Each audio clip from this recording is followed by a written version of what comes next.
Bueno, empezamos. Buenas noches, días. Voy a hablar sobre la segunda parte de genética, y también hablaré sobre las anomalías cromosómicas. Esta segunda parte de genética será la parte de la genética no mendeliana.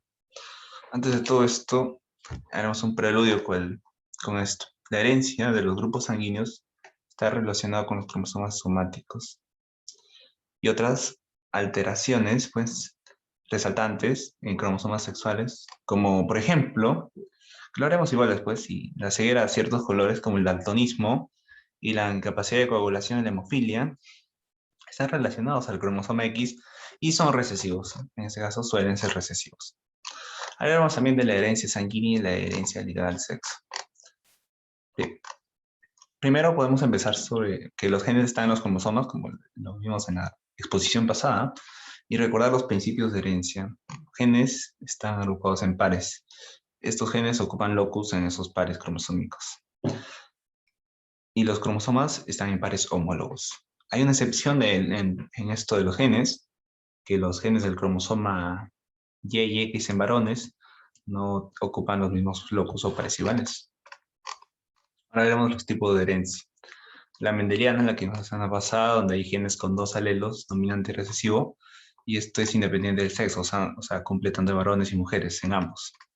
Donde un rasgo con un par de genes heredados se expresan en una característica. Herencia monogénica. Y seguimos con la otra tipo de herencia, la cual es la herencia no mendeliana, la cual no cumple los criterios mendelianos, o sea, los cruces rompen en proporciones clásicas, y tenemos varios tipos, la condominancia, donde los puros tienen rasgos distintos y los híbridos manifiestan ambos rasgos, rasgo A y rasgo B. En la dominancia parcial o incompleta, los puros también tienen rasgos distintos y los híbridos un intermedio entre ambos. Por ejemplo, si tenemos algo blanco, un común rasgo, un alelo, y el otro alelo es rojo, el intermedio, el híbrido, sería rosado. Y los alelos múltiples, donde existen más de dos tipos de alelos, o dos variantes de genes para un solo rasgo, donde los individuos tienen dos alelos. O sea, varios tipos de alelos para un solo rasgo, como tres, cuatro, por ejemplo. Hablemos de la herencia sanguínea, la cual es la herencia del tipo de sangre. Con esto empezamos así de one, donde el tipo de sangre es una forma de clasificar a las sangres nada más. Y ahora veremos como un preludio también de qué está hecho el tipo de sangre. Hablaremos de dos principales componentes, los antígenos y los anticuerpos. Empezaremos con los antígenos, cuáles están los eritrocitos a nivel de la membrana. Los eritrocitos adentro en la membrana. ¿Qué son los eritrocitos? Los glóbulos rojos. Ok, los antígenos conforman la membrana. Un antígeno también llamado glutinógeno, y ahora explicaremos el por qué también. Los antígenos también están vinculados a proteínas, por eso se dice que están bien controladas genéticamente. Se hereda a través de los genes, justamente porque están controladas genéticamente. Y estas proteínas, enzimas, o sea, una enzima es una proteína que interviene también para que estos existan. Podemos decir que hay sustancias H, A, B, RH, M, entre otras. Y estos son formados junto a los eritrocitos. O sea, los antígenos son formados al mismo tiempo que los eritrocitos porque están a nivel de la membrana. Estos empiezan en la vida embrionaria y finalizan hasta la muerte de la persona misma. Seguimos con los anticuerpos, que es la parte de la inmunidad, forma parte de la inmunidad adaptativa natural, porque no se hereda, lo formamos como parte de defensa, justamente. Es más que nada una inmunidad adaptativa que se forma luego de tener contacto con ciertas sustancias. Ahora vamos a ver, veamos el tejido sanguíneo antes de todo esto. Es importante ver las partes del tejido sanguíneo para tener un entendimiento más completo. El tejido sanguíneo es un tejido conectivo especializado que tiene matriz líquida, donde tenemos la sangre que transporta oxígeno, nutrientes, enzimas, toxinas, etcétera, y comunica regiones del cuerpo. También forma parte de la defensa inmunológica. Ok, acá tenemos un tubo de ensayo donde tenemos a los componentes.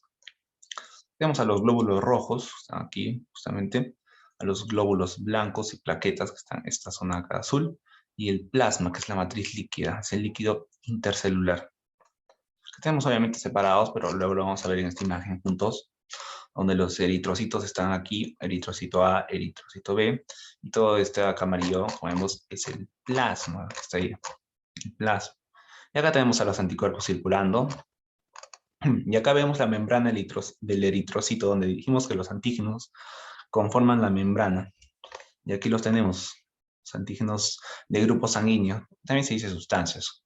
A, B, H y RH. ¿Qué tenemos? A, ABO.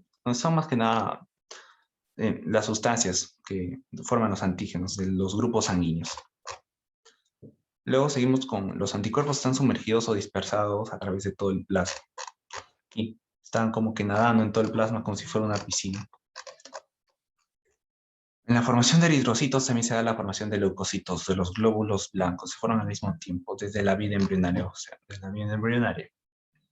Como parte de los leucocitos, los linfocitos, que es una especie de leucocito, principalmente ellos reconocen moléculas presentes en los eritrocitos y en cualquier célula del cuerpo. O sea, estos linfocitos reconocen sustancia, por ejemplo, una sustancia que está en un cuerpo A. Ocurre en toda la vida. Estas sustancias las reconoce, que están en nuestro cuerpo, las reconocen como sustancias propias. Pero ¿qué pasa con las sustancias extrañas en el nacimiento, en el contacto con muchas bacterias? Entonces, los linfocitos elaboran anticuerpos contra cualquier sustancia extraña al cuerpo mismo, al cuerpo propio.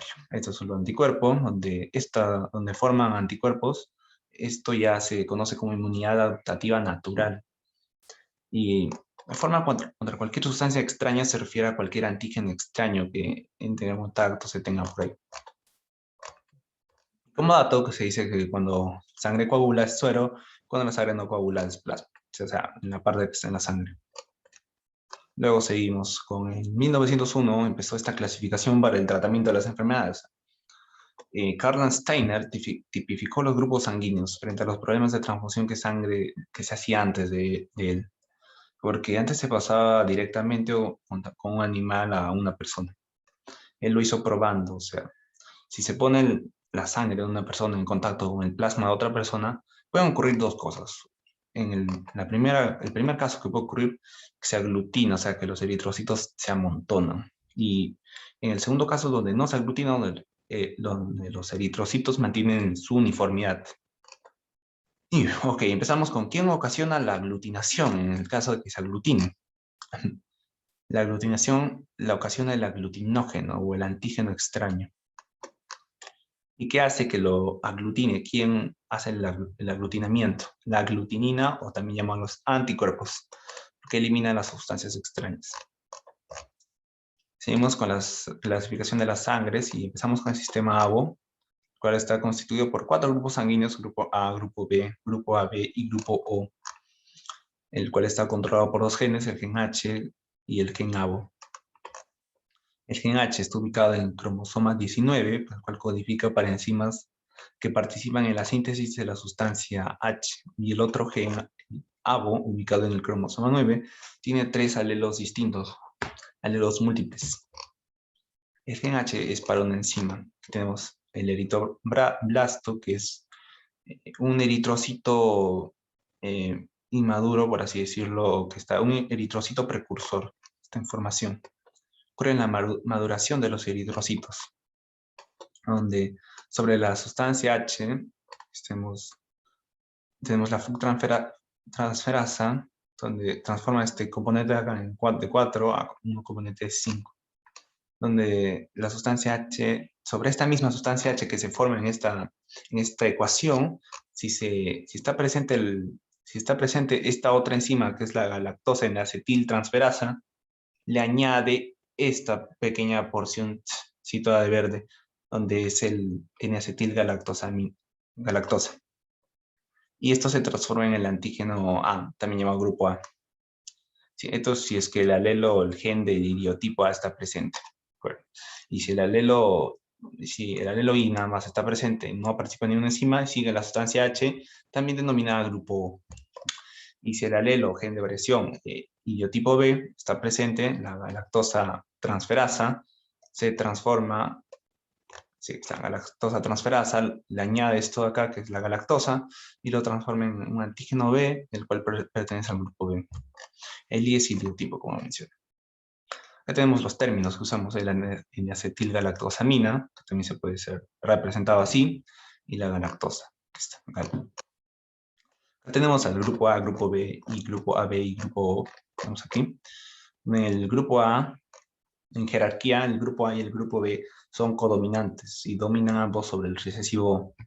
Eso quiere decir que si está presente el A y el O, el A va a tener dominancia, pero si está presente el A y el B, ambos van a tener dominancia. Sería una codominancia.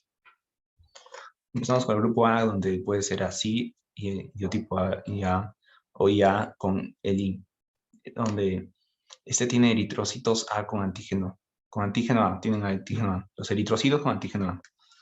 Seguimos con el grupo B, el cual tiene anticuerpos de A, ahora te lo voy a explicar. El grupo B está formado por este de acá, idiotipo B, idiotipo B.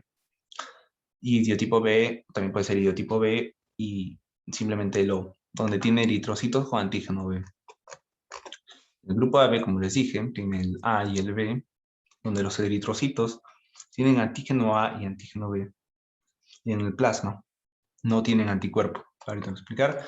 Y el grupo donde tiene ahí el idiotipo y el idiotipo, donde no tienen antígenos, no hay antígenos. Y ahora voy a explicar sobre los anticuerpos, porque si tiene un eritrocito con antígeno A, no va a tener antígeno A. Lo reconoce como propio, como lo expliqué hace un momento. En cambio, va a tener anticuerpo B porque va a ser algo que es ajeno al grupo A. Lo mismo con el B. Tiene anticuerpo contra el A porque él es ajeno a este. El grupo AB no tiene anticuerpos, obviamente, porque conforman los dos. Y el grupo O sí tiene anticuerpos A y B porque él es ajeno el A y el B. En la donación de sangre se vería un esquema más o menos así. Tendríamos al O, el A, el B y el AB, donde el O se podría donar a sí mismo y también podría donar al A, al B y al AB. ¿Y por qué? Porque el B no tiene anti-O y el A no tiene anti-O, y el B no tiene anti-O tampoco. En cambio, el B sí tiene anti-A y anti-B, es por eso que no puede recibir la donación del A, ni del B, ni de la B. El O puede donar a la A, a la B y a sí mismo, es por eso que sí se quiere el donante universal. El A se puede donar a sí mismo y el AB. Y el B también se puede donar a sí mismo y a la B. Y el AB no puede donar a nadie, solo a sí mismo. Por eso se dice que es el receptor universal. Seguimos con el sistema RH, donde la dominancia es completa, tipo mendeliano, también se le dice, donde hay dos grupos, el RH positivo y el RH negativo. El RH positivo posee antígeno D en los eritrocitos. Puede ser de dos formas. Esta de acá, donde puede ser homocigote, y esta acá, donde puede ser heterocigote. Y el RH negativo es homocigote recesivo siempre. Solo hay alelo dominante y recesivo, por eso es el tipo mendeliano. Tenemos los genes R y R. Fue descubierto en monos antes que los humanos, en los monos, en la especie Macacu rhesus, por eso que es RH. Es determinado por un gen en el cromosoma 1. El R codifica síntesis de antígeno B, factor RH, y el R, el otro R minúscula, no codifica síntesis de antígeno D. Acá tenemos el eritroblasto en el par 1, donde aquí tendremos el cuadro general sobre el RH positivo y RH negativo, donde acá tenemos a los dos grupos. Este de acá tiene antígeno D, y este de acá, el RH negativo, no tiene antígeno D. El genotipo en el RH positivo puede ser homocigote dominante o heterocigote. En el RH negativo solo es homocigote recesivo. En el anticuerpo, también llamado aglutinina, el RH positivo no tiene anti-D porque tiene antígeno D. No tiene el anticuerpo D. En cambio, en el RH negativo, con posible anticuerpo D, sin anticuerpo D, el RH positivo, y el RH negativo con anticuerpo D. O sea, con posible anticuerpo D. ¿Por qué? ¿De qué va a depender que tenga anticuerpo D? Nace sin anti-D, o sea, sin anticuerpo D, pero puede formar anticuerpo cuando se inmuniza o se sensibiliza. Esto puede pasar en dos aspectos, cuando en contacto con sangre RH positivo por una transfusión o cuando una mujer de RH negativo tiene un hijo RH positivo en el primer embarazo. Bueno, en todos en sí, porque en el primer embarazo no pasaría nada, en el segundo pasaría eritroblastosis, siempre en tanto no haya tenido transfusión con RH positivo. Donación de sangre. El RH negativo se donaría a sí mismo y el RH positivo al no tener anticuerpos contra el D. Y el RH positivo se donaría a sí mismo y no podría donar al RH negativo porque el RH negativo tiene anticuerpos D. Ahora hablemos más sobre la eritroblastosis fetal, que se da porque hay contacto de sangre con eritrocitos RH positivo y RH negativo. No debe haber un contacto. Una mujer RH negativo, siempre tanto una mujer sea RH negativo. Entonces su genotipo sería R minúscula y R minúscula y el hijo sería RH positivo, sería solo R mayúscula y R minúscula. No podría ser R mayúscula y R mayúscula, porque la mamá obviamente es recesivo, un cigote recesivo, donde tiene antígeno D. En la primera embarazo forma anticuerpos, antígeno, anti-RH también le dice, o antígeno, anti-D, perdón, solo es anticuerpo. Donde si no ha recibido la transfusión no va a pasar absolutamente nada, solo se sensibiliza y nace normal. ¿Qué pasa? De segunda gestación a más, los anticuerpos por la vía placentaria atacan al feto y esto produce una eritroblastosis fetal. Bueno, actualmente hay tratamiento y esta eritroblastosis puede provocar malformaciones en el feto, causando ictericia o kernicterus, que son los problemas al nivel del sistema nervioso. Donde hay tratamiento, como mencioné, donde es anti-RH, también llamado ROGAM. Podemos ahora combinar ambos sistemas. Por ejemplo, el AMAS podría ser, es el grupo A y el RH positivo a la vez. En lo positivo, por ejemplo, pues, es del grupo O y el RH positivo. El AMAS híbrido, el genotipo es este. A mayúscula, A minúscula, R mayúscula y R minúscula. También puede representar así, idiotipo A, idiotipo así sin antígeno, R mayúscula y R minúscula. El O negativo es el grupo IRH negativo y también es representado así genotípicamente. Sigamos hablando sobre la herencia legal al sexo, donde para caracteres sexuales en los cromosomas sexuales. Hay dos clases de genes en estos cromosomas. Los genes con diferenciación sexual y los rasgos no sexuales, también llamados somáticos. Los genes con diferenciación sexual son genes para la formación de órganos sexuales. Vamos a concentrarnos en los rasgos no sexuales, también llamados somáticos. Tenemos el cromosoma X y el cromosoma Y. El cromosoma X liga al sexo, también se le dice, porque está presente tanto en varón como en mujer, donde generalmente es para caracteres comunes, es llamado ginándrico, donde más estudio los problemas que son como la hemofilia, el daltonismo, la ictiosis, distrofia y la muscular de Duchenne. Y en cuanto al cromosoma Y, donde los no sexuales hay genes restrictos al sexo porque solo el varón tiene el cromosoma Y, también llamados solándricos, donde se dice que hay una herencia restricta al sexo. Hablamos sobre herencia ligada al sexo, ocurre primero el daltonismo, o sea, no primero, sino una especie de genes ginándrico.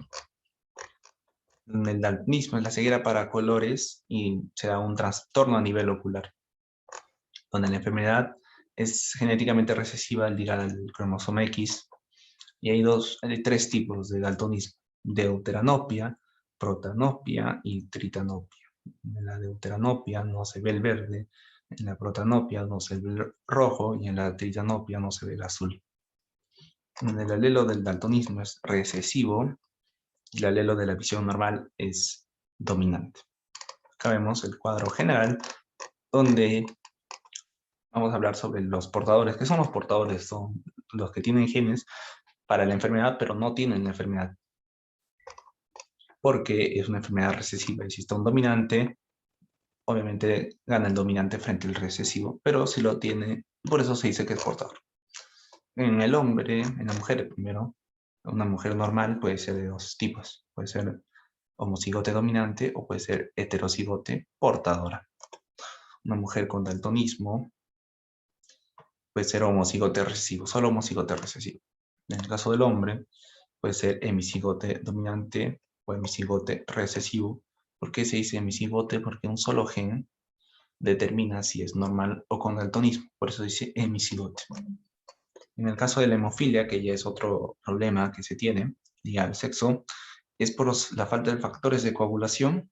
La hemofilia, como vemos, es un alelo recesivo y el alelo normal sería el H mayúsculo. Coagulación en la sangre, para esto es principalmente, tenemos que hablar sobre la coagulación en la sangre, la cual ocurre por proteínas del plasma y del calcio, es el símbolo Ca. Esos son los factores de coagulación, donde hay del 1 hasta el 13. Y en la hemofilia hay problemas con algunos de estos factores. Hay dos tipos de hemofilia, como vemos, el tipo A y el tipo B. En el tipo A hay deficiencia con el factor 8, tenemos acá, y en el tipo B hay deficiencia con el factor 9. Unas consecuencias pueden ser las hemorragias que se tienen. Con el cuadro general, donde es muy similar al del daltonismo, casi igual, donde el de la mujer, el fenotipo normal, podemos decir que tiene dos subespecies de genotipo. Puede ser tanto homocigote dominante como heterocigote portadora. Y una mujer con hemofilia siempre va a ser homocigote recesivo. En el caso del varón, el varón normal tiene hemicigote dominante, hemicigote porque un solo gen codifica una enfermedad, o también puede ser hemofílico con hemicigote recesivo, X con el hemicigote recesivo. Y la última parte de lo que vamos a hablar hoy día es de la citogenética, que es el estudio del cariotipo humano. ¿Qué es el cariotipo humano? Es un conjunto cromosómico, conjunto de cromosomas. ¿Cómo se hace en la sangre cualquier célula en división? Este estudio del cariotipo. Donde tenemos al dedo, donde sacamos una muestra de sangre, donde se separan los glóbulos blancos, porque son los que nos interesan, que se dividen, y se eliminan los glóbulos rojos. Luego se induce la división y luego se detienen por colchicina, es una sustancia que hace que se detenga. Y al microscopio, luego se van al microscopio luego de teñir. Las células están en metafase, se fotografía, y luego se corta uno por uno y se acomoda. Se acomoda en este ordenamiento que es llamado cariograma, un dibujo ordenado de todos los cromosomas. También se hace durante el embarazo para fines diagnósticos, se extrae el líquido amniótico, una pequeña muestra. Y vemos, este es el feto, se llama líquido placentario, hay células, esto si el niño está normal y todo esto. También se llama este proceso amniocentesis. Seguimos. ¿Cuántos cromosomas tiene el cariotipo humano? Tiene 23 pares. 23 pares diploides, porque son diploides porque son en pares. Hay 22 somáticos y el último par, el 23, par 23, es el llamado cromosoma sexual, que en el caso del hombre es XY y en el caso de la mujer es XX. También se dice somáticos o autosomas, es lo mismo. En el caso del par sexual también se puede decir gonosomas, cromosomas sexuales. La parte no hereditaria, sino reproductiva, donde puede haber origen de cariotipos anormales. Hay problemas reproductivos por meiosis anormal. Puede ser de estos dos tipos, donde hay una no disyunción en meiosis 1 o una no disyunción en meiosis 1. En el video de ciclo celular lo vimos, ahí justamente la disyunción correcta. Estos son la disyunción incorrecta. Bueno, acá pasa para acá y esta acá se divide, como no debería ser para cada uno y cada uno con uno. Y acá también lo mismo. Se divide en dos, esta división está correcta, pero al dividirse esta de acá está muy mal. Una no disyunción de cromátides en este caso. ¿Por qué la causa? ¿Por qué todo esto se ocasiona? Por la edad reproductiva en la madre, donde generalmente si es más de 35 es muy riesgoso. Y el consumo de drogas o alcohol en algunos sexos, medicamentos. También se puede dar por infecciones o trastornos de otra índole. Consecuencias: aneuploidías o síndromes cromosómicos. Es un ejemplo de una consecuencia. Ahora lo veremos más a detalle en esta diapositiva. Bueno, anomalías cromosómicas.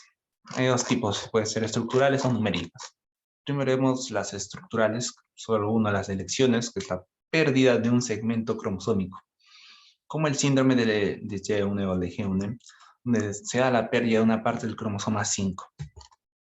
Haremos al cromosoma 5, donde, ¿qué es lo que sucede acá? Se va esta parte del B, y esta parte es el brazo P, por eso se dice que es menos 5P, tanto en varón como en mujer. Ahora seguimos con las anomalías cromosómicas numéricas. Son las aneuploidías, la cual sí está presente en humanos, y las poliploidías, la cual no está presente en humanos. Ahora vemos las aneuploidías. ¿Qué es la alteración del número cromosómico? Puede haber un exceso o déficit, puede haber más o puede haber menos de lo normal.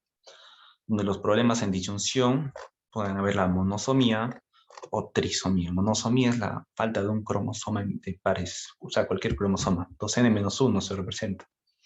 En el síndrome de Turner puede haber, es el único caso que veremos hoy, que es la mujer 45X0. Acá le hace falta un cromosoma. Provoca infantilismo sexual.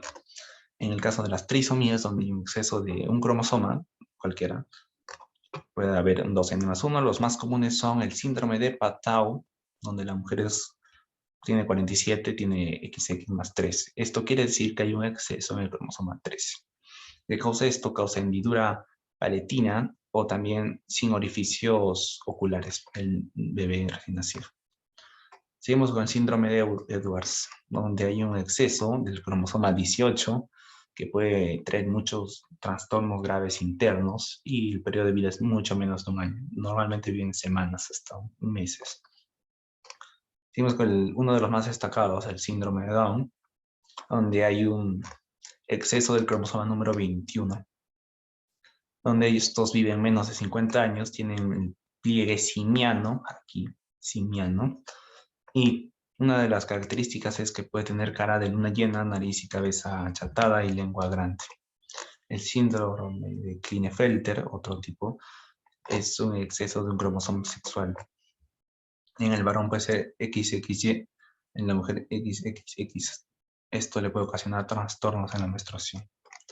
Seguimos con la poliploidías, donde dijimos que no era para humanos, sino en plantas, donde normalmente en los humanos si sucede, muere siendo embrión y no pasa nada más. Y ahora, último cuadro honorífico sobre el número de casos de síndrome de Down por cada 1000 nacidos, acá debí decir 1000, pero bueno. Donde está la edad materna desde los 20 hasta los 45, donde se dice que en los 45 el número de casos por cada 1000 nacidos es mucho mayor. Y otra mención también sobre el supermacho, que es el 47XYY, donde normalmente se presenta un coeficiente intelectual muy bajo. Y con esto procedería a acabar mi exposición. Muchas gracias por verlo.